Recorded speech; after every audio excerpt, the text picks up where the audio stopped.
김윤희는 오랜 세월을 지나서야 깨달았다. 진실을 숨긴 사람들 뒤에는 늘 깊은 상처가 깃들어 있고 그 상처가 결국 자신의 인생도 송두리째 바꾸고 말았다는 사실을. 그녀가 아직 20살도 되지 않아 경북 안동의 종가집에 시집 왔을 때 기대와 불안이 교차했다.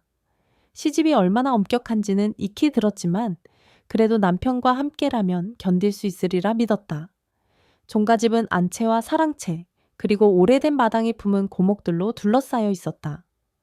그 중에서도 특히 수백 년을 살아온 은행나무가 시집 식구들의 자랑이었다. 어느 계절에 보아도 푸른 잎이나 노란 잎으로 뒤덮인 그 나무는 평온함을 전해주었다. 그런데 윤희에게는 그곳에서 평안이라고 할 만한 순간이 거의 없었다. 여인의 혼이 비집고 들어갈 자리가 없을 정도로 엄격하고 배타적인 집안이었다. 남편 최병준의 아버지, 다시 말해 시아버지는 전통과 가문의 명예를 최우선으로 여겼고 시어머니 이현옥은 그 가르침을 몸소 실천하는 종가의 기둥 같은 존재였다. 식사며 예법이며 하루에 해야 할 일들이 빼곡히 정해져 있었다. 윤희는 늘 긴장 속에서 지냈다. 하지만 그럼에도 불구하고 시집살이의 무게를 견딜 수 있었던 건 남편의 따뜻함 때문이었다. 병주는 겉보기에는 조용하고 무뚝뚝해 보였지만 둘만 있을 땐 자상하게 대해 주었다. 가끔은 해질 무렵 마당에 지는 해를 같이 바라보며 소박한 대화를 나누기도 했다. 그럴 때면 윤희는 여기서 잘 지내도 괜찮겠지 하는 마음의 위안을 얻었다.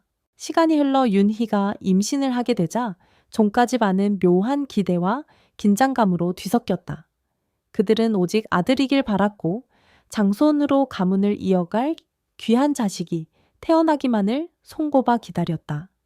시아버지는 저녁마다 술잔을 기울이며 우리 집안을 빛낼 핏줄이라고 되뇌었다. 시어머니도 입게는 늘 잔잔한 미소를 띠고 다녔다. 윤희는 부른 배를 매만지며 아이가 건강하게 태어나길 간절히 기도했다. 아이가 딸이든 아들이든 상관없이 그저 이 세상 빛을 잘 보길 바랐다. 그러나 출산 예정을 한 달쯤 앞두고 윤희는 밤마다 으스스한 악몽에 시달리기 시작했다. 짙은 안개 속에서 아기가 울고 있는데 윤혜이가 아무리 달려가도 아기를 볼 수 없었다. 꿈에서 깨고 나면 온몸이 땀으로 젖어 있었다. 종가집 곳곳이 어딘가 모르게 퀴퀴하고 차가워 보였으며 마음속에 알 수 없는 불안이 엄습했다. 시어머니는 그런 윤혜이를 다독이면서도 어딘가 조심스러운 눈길을 보냈다.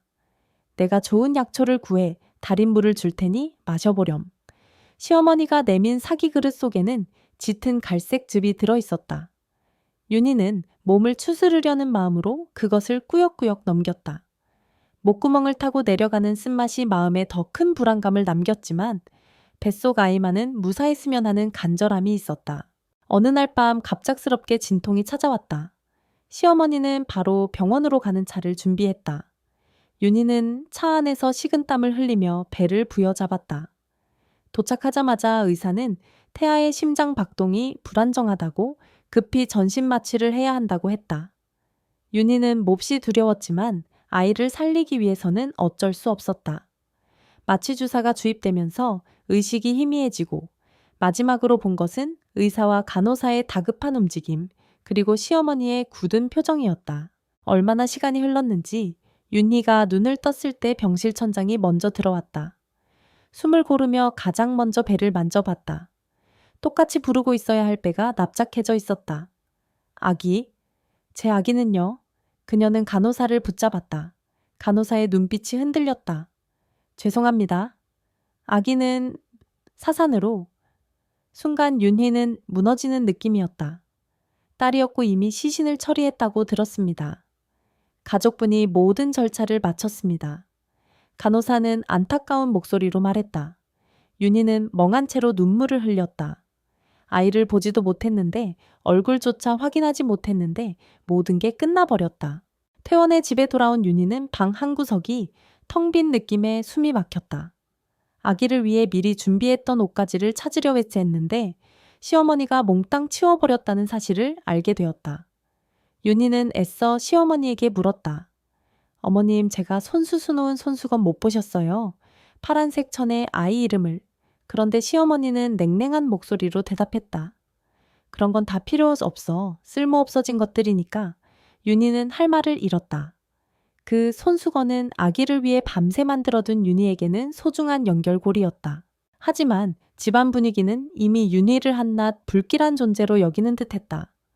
아이를 잃고 깊은 슬픔에 빠진 그녀에게는 아무도 위로 한마디 건네지 않았다. 특히 시아버지는 차가운 눈빛으로 윤희를 외면했다. 종손을 낳지 못한 며느리는 이 집에 필요 없다라는 식의 냉담한 태도였다. 남편 병준도 어디론가 자주 사라졌다가 며칠 만에야 돌아오곤 했다. 윤희는 남편에게 기대고 싶었지만 남편의 눈은 이미 피로에 절어 있었다. 서로 간의 대화를 시도해도 공허한 말들만 오갔고 병준은 술에 취한 채로 방문을 쾅 닫고 들어가 버리기 일쑤였다. 결국 어느 날 저녁 식사에서 시할아버지까지 자리를 함께 했을 때 윤희에 대한 수치심을 직접적으로 드러냈다. 대체 이 쓸모없는 여자가 우리 집안에 왜 남아있는 거냐 노쇠했지만 여전히 매서운 그의 말에 식탁이 조용해졌다. 윤희는 고개를 숙였다. 아무 말도 할 수 없었다. 그녀는 울고 싶었지만 눈물조차 참아야 했다. 며칠 뒤 윤희의 남편이 집으로 돌아와 냉정하게 말했다. 우리 이혼하자. 윤희는 잠깐 숨이 막혔다. 왜 갑자기 이러는 거야? 그녀가 필사적으로 물었지만 남편의 답은 간단했다. 넌 이 집안에 더 이상 어울리지 않아. 가문에 필요한 건 아들을 낳아줄 여자야. 차가운 목소리에 윤희는 무릎을 꿇었다. 제발 나를 버리지 말아주세요. 갈 데가 없어요. 그러나 그가 돌아서며 내뱉은 말은 더욱 가혹했다. 내일까지 짐 싸. 더 지체할 필요 없다. 이튿날 아침 시어머니조차 윤혜이를 재촉했다. 재수 없는 기운을 몰고 들어온 너. 이 집에는 더 이상 네가 있을 자리가 없어. 마당가에 내던져진 윤혜이는 맨발로 돌바닥을 디디면서도 정신이 아득했다. 누구도 그녀를 붙잡아주지 않았다. 시동생 부부도 시아버지도 가족이라고 부르던 사람들은 모두 외면했다. 오직 남편의 여동생 하나만이 윤혜의 손에 몰래 봉투를 쥐어주며 언니 미안해요. 서울 가서 어떻게든 지내봐요. 라고 작은 위로를 전했다. 버스 정류장까지 걸어갈 때 윤희는 마지막으로 뒤돌아봤다. 낯선 풍경처럼 서 있는 종가집 대문이 희미하게 가물거렸다. 그리고 황량한 마음과 함께 그녀는 결국 한 걸음씩 서울행 버스에 올라탔다. 그 당시 그녀의 손에는 작은 가방 하나와 시누이가 건넨 돈봉투가 전부였다. 서울역 근처에 도착했을 때 그녀는 수많은 사람들의 어깨가 부딪히는 인파 속에서 길을 잃은 기분이었다. 시계탑 아래 울리는 소리마저 건조하게 들렸다. 윤희는 우선 여인숙부터 구했다. 창문도 없는 좁은 방이었지만 땅바닥을 디디고 잠을 잘 수 있는 곳이라는 사실만으로도 버틸 수 있을 것 같았다. 그날 밤 윤하치는 뜬 눈으로 지새웠다. 종가집에서 쫓겨났다는 현실이 가슴을 에워쌌다. 자신의 아이가 사산이 아니라면 어땠을까 진심으로, 아기가 죽었다면 어디에 묻혔을까 이런 질문이 끊임없이 머릿속을 맴돌았다. 그러나 아무리 생각해봐도 대답할 수 있는 건 하나도 없었다. 다음날 이른 아침 윤희애는 거리로 나가 일자리를 찾았다. 고졸 학력도 없었고 특별한 경력도 없었으니 할 수 있는 일이 많지 않았다. 몇몇 식당은 경력이 없으니 어렵다며 윤희를 돌려보냈다. 겨우 조그만 국밥집에서 설거지 일자리를 구하게 되었을 때 윤희는 그나마 안도했다. 하루 종일 허리 한번 못 펴고 이래도 좋았다. 여인숙 방세를 마련하고 밥을 먹을 수만 있다면 감사했다. 2달을 그렇게 일하자 국밥집 주인은 장사 정리를 해야 한다며 윤희를 내보냈다. 갈 곳도 일자리도 다시 없어진 그녀는 전단지를 들고 숙박업소 청소부를 구한다는 구인 광고를 찾아냈다. 낡은 모텔에 청소일을 시작하게 된 것이다. 침대 시트를 갈고 욕실을 닦고 쓰레기를 치우는 일이 매일 반복되었다. 그러나 윤희는 불평하지 않았다.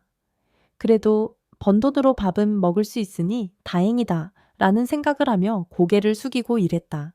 그러던 어느 날 모텔 창문을 닫던 중 밖에서 해맑게 뛰어노는 아이들의 웃음소리가 들렸다. 아이들이 서로 물을 뿌리며 깔깔대는 모습이 윤희에게 왠지 모를 아픔을 선물했다. 내 아이가 살아있었다면 저런 모습이었을까. 그녀는 차마 눈물이 떨어질까 두려워 재빨리 눈을 돌렸다. 관리자가 몸이 안 좋으세요라고 묻자 윤희인은 아닙니다. 조금 어지러워서 라고 얼버무렸다. 시간이 흘러 어느 정도 일을 익히게 된 윤희인은 문득 무언가 배우고 싶다는 열망을 느꼈다. 평생 이렇게 사는 건 아니라고 스스로 다짐했다. 그러다 문화센터 게시판에 붙은 재봉 강좌 광고를 보게 되었다. 저녁반 초보자 가능. 마음 한쪽이 두근댔다. 종가집에서 유일하게 즐거웠던 기억이 있다면 할머니에게 자수를 배우던 순간들이었다. 가문의 어른이 시키는 대로 예단천에 꽃문양을 수놓던 일. 그때만큼은 마음이 고요해지곤 했다. 우선 용기를 내어 강좌에 등록했다. 낮에는 청소 일을 하고 저녁에는 재봉틀 수업에 참여했다. 첫날에야 기계에 실을 꿰다가 손을 베었지만 그것도 묘하게 반가웠다. 피가 배어나오는 손끝을 보며 그래도 내가 살아있구나 하는 희미한 안도감이 들었다. 강사는 윤희 씨 손재주가 좋으시네요. 집중력도 대단하시고 라며 칭찬을 아끼지 않았다. 몇 달을 꾸준히 배우면서 윤희는 간단한 옷 수선이나 소품 제작 정도는 가능해졌다. 강사의 추천으로 세탁소에서 옷 수선 일을 할 수 있게 되었다. 청소 일보다 수입도 약간 나았고 윤희 자신도 일에 흥미를 느꼈다. 세탁소 사장님은 손놀림이 예사롭지 않네.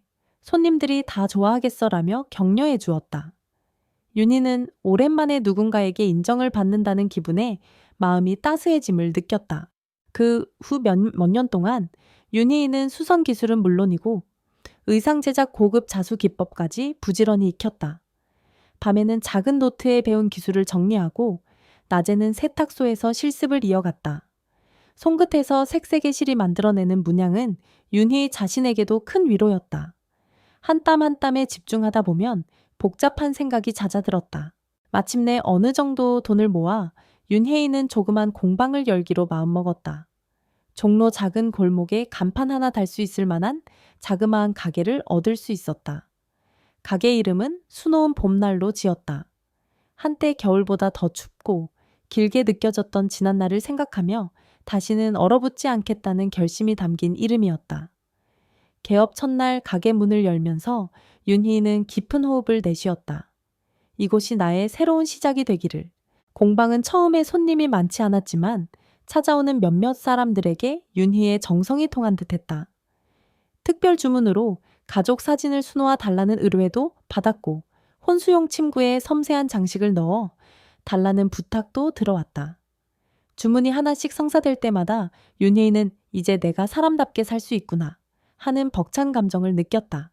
그러나 마음 한구석에서는 여전히 사라지지 않는 의문이 있었다. 아이는 정말 죽었을까? 병원에서 딸이라고 했는데 왜 그토록 황망히 처리되었을까? 이런 생각들은 늘 윤희를 밤늦도록 괴롭혔다. 꿈속에서도 아이의 울음소리가 들렸다. 엄마? 하는 소리가 아니라 단지 흐느끼는 울음일 뿐인데 윤희는 그 소리에 가까이 다가갈 수 없었다. 그러던 어느 날 시장에 들러 원단을 고르는 도중 윤희는 이상하게 자신을 뚫어져라 바라보는 한 여인과 눈이 마주쳤다. 키가 작고 눈빛이 묘하게 날카로우면서도 서글펐다. 당신 잃어버린 아이를 찾고 있지 그녀가 말했다. 윤희는 심장이 덜컥 내려앉았다. 누군데 그런 말씀을 나는 무당한 비원이라고 해. 당신 곁에 아이의 영이 보이네. 물속에 잠겼다가 나온 것 같아. 그 말에 윤희는 마치 알 수 없는 어둠이 자신을 덮치는 느낌이었다. 말도 안 돼요. 그녀는 서둘러 자리를 떴지만 그날 이후 악몽은 더욱 선명해졌다. 결국 윤혜인은 결심했다. 한 비원을 다시 찾아가 보기로 주변 시장과 골목을 수소문한 끝에 동대문 뒷골목에 있는 조그만 점집을 찾아냈다. 문을 두드리자 안에서 들어오시오 하는 목소리가 들렸다. 희미한 촛불과 향 냄새가 배어있는 방 안의 한 비원은 윤희를 보자마자 왔구나 드디어라고 말했다. 윤희는 떨리는 목소리로 물었다. 정말? 제 아이가 살아있다고요? 한 비원은 눈을 감았다 뜨며 조용히 말했다. 그래. 숨겨진 게 있어. 분명 아들이고 살아있어. 하지만 제겐 딸이었다고 했습니다. 윤희는 갈라진 목소리로 반문했다. 무당은 다시 고개를 저었다. 거짓말일 뿐이야. 넌 속았어. 아이에게 동우라는 이름을 지어두지 않았나. 그 말에 윤희는 소름이 돋았다. 분명 자신은 아기가 태어나기 전날 파란색 손수건에 동우라는 이름을 수놓았다. 병원에 가방에 넣어두었고 깨어나 보니 사라져 있었다. 그 손수건은 어디에 있습니까? 아이가 갖고 있나 봐. 한 비원은 말을 줄였다. 내가 아는 건 여기까지야. 나머진 네가 직접 찾아야지. 그날 밤 윤하 씨는 잠을 이루지 못했다. 정말 아들이 살아있다는 말인가? 그렇다면 사산이라는 건 거짓말. 머리가 혼란스러웠지만 거부할 수 없는 설렘도 함께 솟아났다. 다음 날부터 윤혜인은 자신이 단서를 찾을 만한 병원 오래된 입양기관을 수소문하기 시작했다. 마포에 있었다던 성심 입양원을 알게 되었으나 이미 20년도 전에 문을 닫았고 자취를 찾기 어려웠다. 그래도 포기하지 않고 인근 주민들을 찾아다닌 끝에 입양원 원장이었던 박미숙이라는 사람이 현재 강남에서 복지재단을 운영한다는 소식을 들었다. 윤희는 곧장 강남으로 달려갔다. 재단 건물 안내 데스크에서 간절히 부탁하자 몇 시간 뒤 박미숙 원장을 만날 수 있었다. 윤희는 숨이 턱까지 차오른 마음을 진정시키며 30년 전 파란색 손수건에 동우라고 수놓아진 아이가 혹시 여기서 입양됐는지 알고 싶어요. 저는 그 아이의 어머니일지도 모릅니다. 라고 말했다. 박미숙 원장은 잠시 놀란 듯 했지만 서류실에서 오래된 기록을 한참 뒤적였다. 그리고 누렇게 변색된 사진 파일을 꺼냈다. 여기에 기록된 남자아이 파란 손수건이 있죠. 태어난 지 얼마 안 된 상태로 우리 시설에 맡겨졌어요. 윤희는 사진을 보는 순간 숨이 멎는 것 같았다. 분명 그녀가 수놓은 그 손수건이었다. 쓰다듬어 놓은 실의 감촉이 손끝에서 되살아나는 듯했다. 동우라는 두 글자가 어렴풋이 보였고 사진 속 아이는 생후 몇 달밖에 안 된 모습으로 울고 있었다. 박 원장은 이어서 말을 이었다. 이 아이는 미국 캘리포니아로 입양되었고 이름이 마이클 스미스로 바뀌었습니다. 그 후 양부모 집에서 가출한 뒤 보호시설을 전전했고 성인이 되어서 다시 한국으로 귀환했어요. 한국 이름은 서지훈, 지금은 검사로 일하고 있다고 알고 있습니다. 윤희는 한동안 말문을 열 수 없었다. 가슴 깊은 곳에서 무언가 뜨겁게 올라왔다. 아이가 살아있다. 내 아들 정말 살아있었구나. 어떤 감정인지조차 분간하기 힘들었다. 기쁨, 분노, 안도, 슬픔이 뒤섞여 눈물로 터져나왔다. 박 원장은 조심스럽게 윤희의 등을 토닥이며 지금도 서울중앙지검에서 검사로 활동 중이라고 해요.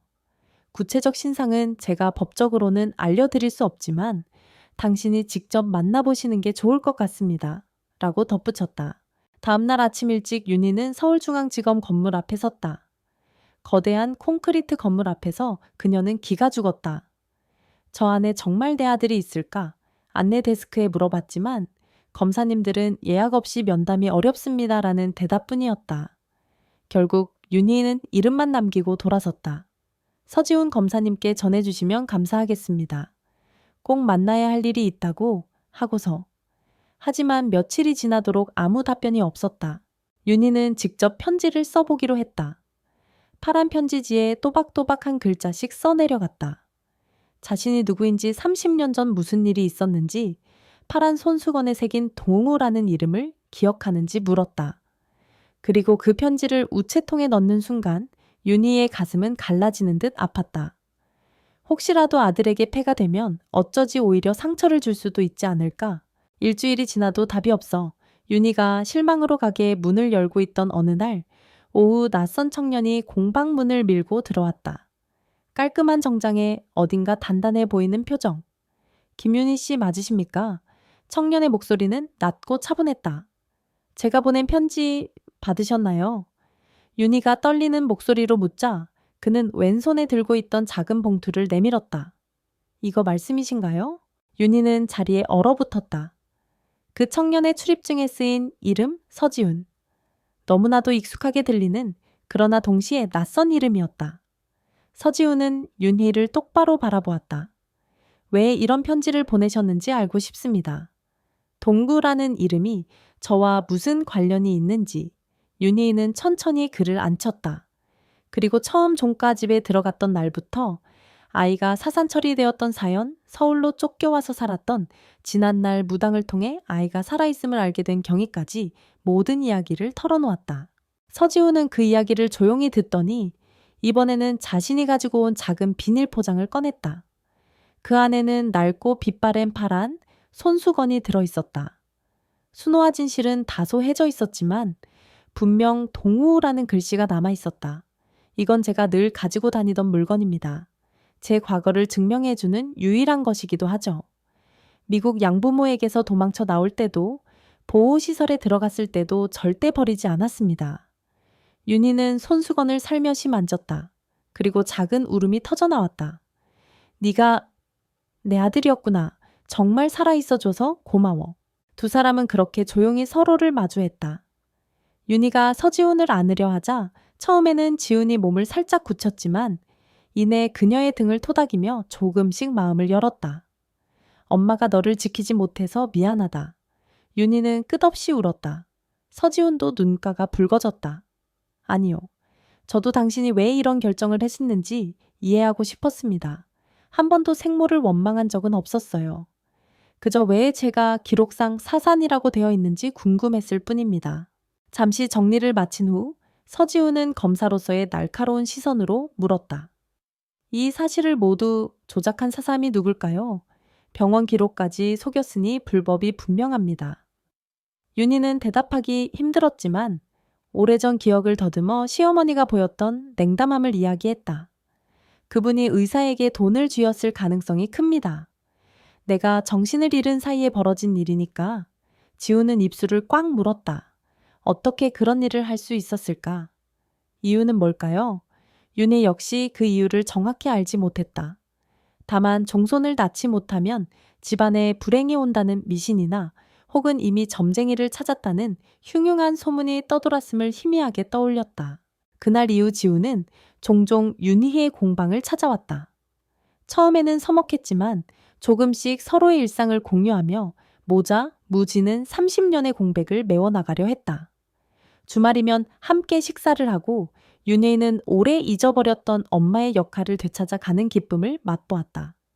아무리 어색해도 서로를 향해 기웃거리며 웃는 그 시간이 윤희에게 큰 위안이 되었다. 그 무렵 한 편의점 앞에서 담배를 태우는 시동생을 우연히 본 것은 완전한 우연이었다. 윤희는 그를 여러 하회 동안 보지 못했다. 형수님. 시동생은 윤희를 보고 떨떠름한 표정을 지었다. 종가집이 몰락했다는 소문을 윤희도 가끔 전해 들었다. 하지만 자세한 내막은 알지 못했다. 시동생은 힘겹게 말했다. 어머니가 위독하세요. 병원에 계시는데 돌아가시기 전 형수님을 보고 싶어 하십니다. 윤희는 복잡했다. 30년 전에 자신을 내쫓고 아이까지 빼앗아버린 그 집안 어른을 왜 지금 와서 찾아가야 하는지. 그래도 직접 진실을 확인할 기회일지도 모른다고 생각했다. 윤희가 머뭇거리자 시동생은 고개를 숙였다. 죄송합니다. 저도 용기가 안 났어요. 지금이라도 어머니가 형수님과 그 아이를 찾으라고 하십니다. 윤희는 슬픈 표정으로 대답했다.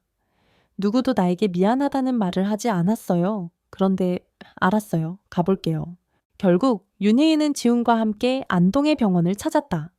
시어머니인 이현옥은 초췌한 모습으로 침대에 누워 있었다. 강인하고 까칠하던 예전 모습은 온데간데 없고 뼈만 앙상하게 남은 노인이 되어 있었다. 윤희가 들어섰을 때 시어머니는 잠시 눈이 반짝이더니 차마 말을 잇지 못했다. 침묵이 길어지는 순간 윤희가 조용히 지훈을 앞으로 불렀다. 이 아이가 엄마가 그토록 원하던 장손 동우예요. 지금은 서지훈이라는 이름으로 살고 있습니다. 시어머니의 눈에서 주르륵 눈물이 흘렀다. 그녀는 마른 손을 들어 지훈의 손을 잡으려 애썼다. 살아있었구나. 내가 얼마나 못된 짓을. 목소리는 갈라지고 숨이 가빴다. 윤희는 본능적으로 그 곁에 다가갔다. 원망과 미움이 사라졌다고는 할 수 없었지만 일단 눈앞에 고통스러운 노인을 그대로 외면하기엔 가슴 한구석이 아렸다. 시어머니는 힘겹게 몸을 일으키더니 결국 모든 진실을 털어놓았다. 아이가 태어나기 전에 찾아간 점쟁이가 이 아이는 가문을 무너뜨릴 사주라고 말했고 그 말에 두려움이 생겼다는 것이다. 죽여야 산다니 차마 죽이진 못했어. 대신 어디 멀리 버리면 우리 집안을 살릴 수 있다고 믿었지. 그래서 병원에 돈을 쥐어서 사산으로 처리하고 네 아이를 입양원으로. 윤희는 입술을 깨물고 눈물을 흘렸다. 집안의 미신 하나 때문에 자신과 아들이 겪은 고통을 생각하니 참을 수가 없었다. 그러나 시어머니는 끈질기게 사죄했다. 내가 죄인이다. 그 죄값으로 평생 괴로웠다. 너를 내쫓고도 양심이 편치 않았다. 장손을 다시 만나고 나서야 죽어도 여한이 없을 것 같다. 그녀는 서랍을 뒤져 금목걸이가 들어있는 작은 상자를 내밀었다. 이건 동구가 태어나면 주려고 만들었던 것이다. 끝내주지 못했지만 이제 네가 가져다오. 윤희는 왈칵 울음을 터뜨렸다. 원망이 완전히 사라진 것은 아니지만 저렇게까지 후회하고 있는 노인을 미워하기도 어려웠다. 지우는 할머니의 손을 가만히 잡고 중얼거렸다. 이제 됐어요. 가슴속에 담았던 것 다 털어놓으셨으니 편히 가세요. 시어머니는 지훈을 향해 미안하다는 말을 되뇌다 조용히 숨을 거뒀다. 긴 시간이 지나고 나서야 윤희이는 마치 답답한 가시덩굴에서 풀려난 듯 가슴이 먹먹했다. 장례식에는 손님이 거의 없었다. 종가집이 몰락하면서 대부분의 친척들이 뿔뿔이 흩어졌기 때문이었다. 장례를 간소하게 치른 뒤 변호사를 통해 시어머니가 남긴 유언장이 공개되었다. 마지막 재산, 논밭 몇 필지와 적은 예금을 장손인 지훈에게 남긴다는 내용이었다. 지훈은 윤희와 상의했고 어머니 이 재산으로 좋은 일을 하고 싶어요 라고 했다. 윤희도 고개를 끄덕이며 내 마음대로 해. 그게 네 아버지나 할머니가 바라던 건 아니겠지만 너는 너대로 살아도 좋을 것 같다 고 말했다. 지훈은 곧 재산 일부로 윤희의 공방을 넓히고 새로운 직원들을 고용했다. 그와 동시에 수놓은 봄날을 사회적 기업으로 전환하여 보호시설 아이들에게 재봉과 자수를 가르치고 그 아이들이 만든 물품을 판매해 수익을 나누는 방식으로 확장했다. 윤희는 아이들에게 네가 만드는 손수건에는 네 마음이 담길 거야. 그 마음이 사람들에게 전해지면 그것보다 아름다운 일이 없단다 라고 가르쳤다. 아이들의 작품은 엉성해도 사랑스러웠다. 선생님 제 이니셜도 넣어볼래요? 하고 아이가 수놓는 걸 볼 때마다 윤희는 자신의 지나간 아픔이 조금씩 달래지고 있음을 느꼈다.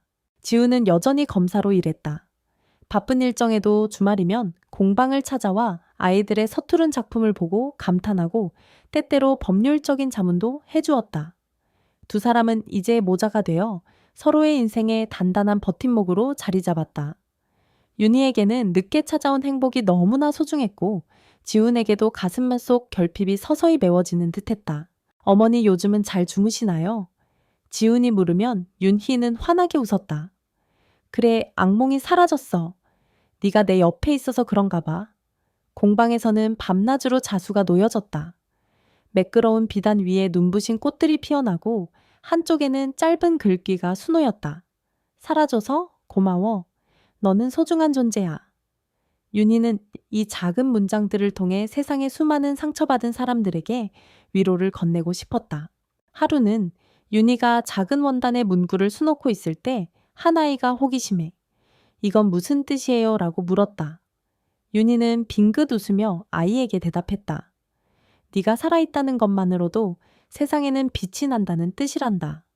아이는 그 말에 고개를 갸웃했지만 금세 미소 지었다. 마침내 새로운 봄이 찾아왔을 때 윤희는 지난 날을 곰곰이 돌아봤다.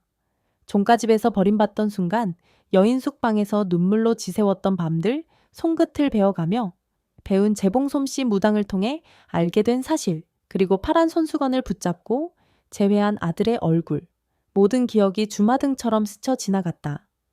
그 길을 헤쳐나와 얻은 지금의 행복이 선물처럼 다가왔다. 윤희는 더 이상 종가집을 원망하지 않았다. 시어머니가 마지막으로 보여주었던 후회와 눈물은 한 가엾은 인간이 겪어온 어두운 길이라는 생각이 들었다. 그 집안의 미신이나 명예 같은 것들이 한 여인과 아이의 인생을 짓밟았지만 그 또한 시대의 그림자였으리라. 윤희는 그 모든 것을 마음에 묻고 지금 이곳에서 수놓은 삶을 이어가기로 했다. 이제 수놓은 봄날은 전국적으로도 제법 알려진 공방이 되었다. 윤희가 직접 만든 손수건은 자그마한 위로의 문구를 담아 많은 이에게 팔려나갔다. 수익금의 일부는 보육시설과 단체급식 독거노인을 위한 봉사활동 등에 쓰였다. 지우는 검사로서의 책무를 다하면서도 어머니를 도와 공방이 더 다양한 사회적 활동을 펼칠 수 있도록 지원해 주었다. 그렇게 몇 해가 흐른 뒤 봄날의 연두색 새싹들이 양지 바른 길가에 솟아나는 어느 오후였다. 윤희는 공방 창문을 열고 상쾌한 공기를 들이마셨다. 문득 종가집 마당에 있던 그 오래된 은행나무가 떠올랐다. 수백 년을 지켜온 나무처럼 자신도 고단한 시간 속에서 꿋꿋이 뿌리를 내렸구나 싶었다. 이제는 외롭지 않았다. 아들의 손이 닿는 곳에 자신의 손도 이어져 있었다. 사랑이든 상처든 그 모든 것을 한 땀 한 땀 수놓아온 지난날이 소중하게 느껴졌다. 엄마, 오늘 저녁엔 제가 맛있는 식사를 준비해 볼게요. 지훈이 활짝 웃으며 공방으로 들어왔다.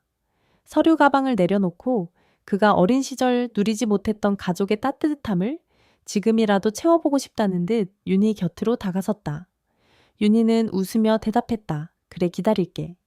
오늘은 일찍 문 닫고 집으로 돌아가자. 지훈이 환하게 웃었다.